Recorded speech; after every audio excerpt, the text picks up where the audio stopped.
Hi everyone, we're going to make yogurt in little mason glass jars today. So it's full of probiotics and awesome for you. So it's really simple once you get the hang of it. And it works really good, sets really nicely in these jars. So I take a big casserole dish like this. This one's actually cast iron, so it holds in the heat really good, but you don't have to have it. Just have a casserole dish. Put as many mason jars, little ones like this is awesome. Fill them with 3/4 of the way milk. Put them in your casserole dish. Fill it up with water as high as you're comfortable. You don't want to get it right to the rim of your casserole dish, otherwise it'll splosh around too much and everything and make a mess. Fill it up with as many. I had a lot more in here before. And then you're going to take it up slowly to almost a boil or a simmer. And you just put it in your oven. I put mine at 310 degrees yesterday, and it took it about 2 hours. But this is really, it heats up really slowly. So if you use a glass one, it'll heat up faster. You want to check it like every 10 minutes at least. If you know it's getting close, then you want to check it every 5 minutes, because you don't want to boil it, because then it will start to curdle before you've added your culture in. Okay, so you're going to take it up to 180 degrees. Okay? After you get it up to 180, you don't have to take the temperature, just look for little bubbles. That'll be around 200 when it has some little bubbles around the edges. If you like thermometers, I use my thermometer, my chef's thermometer. You just stick it in this little hole on your little blue thing. I think these cost about $8. Stick it in there, just set it there until the thermometer stops moving, and then you'll know what temperature you're at. And then you rinse it off really good and wipe it off. So you're going to take it up to 180 degrees, and then you're going to pull it out of the oven, and you're going to let it go down to 135 to 140 degrees. So that temperature, 135 to 140, is tolerable to touch. Now, if you're going to touch your milk with your hands, make sure your hands have been washed really nicely, because you don't want to introduce any foreign bacteria. Taking it up to 180 to 200 kills most foodborne pathogens.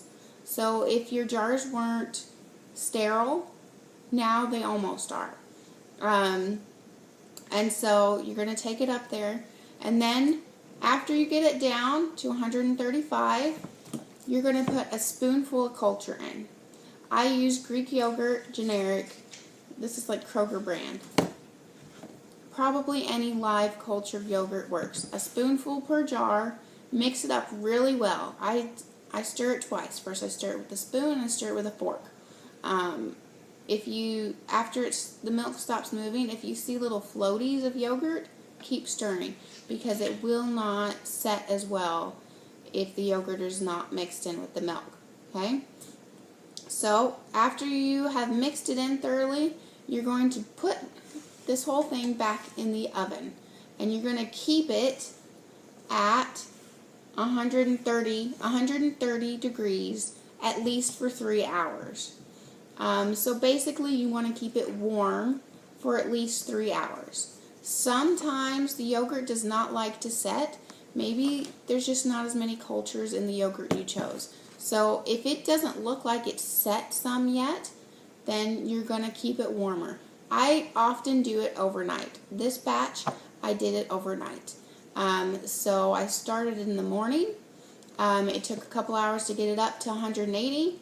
It took another 30 minutes to an hour to get it down to 135.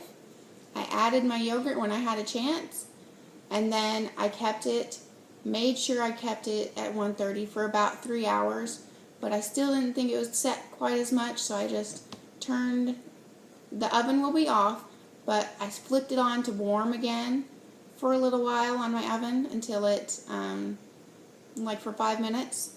And then I turned it off and left it overnight. And when I came back, I had this awesome yogurt. Okay, I'm going to try to show it to you. Now you can see that crack. That crack is an awesome sign, because milk doesn't crack, right? But yogurt can crack. Okay, what's happening is the proteins are clinging to the outer edge of the jar. And so now you have the proteins separating from the whey. So if you want nice thick yogurt, you are going to simply dump your whey out. Okay? Now, I forgot to tell you, after you add the yogurt,